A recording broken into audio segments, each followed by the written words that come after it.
Amici di YouTube ritrovati sul canale Riparo Fai Da Te, oggi vedremo come riassociare il telecomando del nostro Fire TV.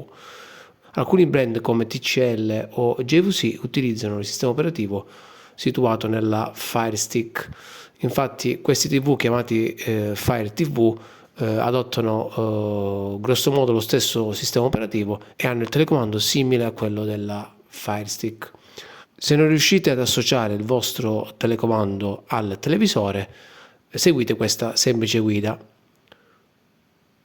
Basta premere per 10 secondi il tasto Home sul telecomando e il gioco è fatto. Ora il nostro telecomando è sincronizzato con il Fire TV, con il televisore. Se vi è piaciuto il video lasciate un like, iscrivetevi al canale e ci vediamo al prossimo tutorial.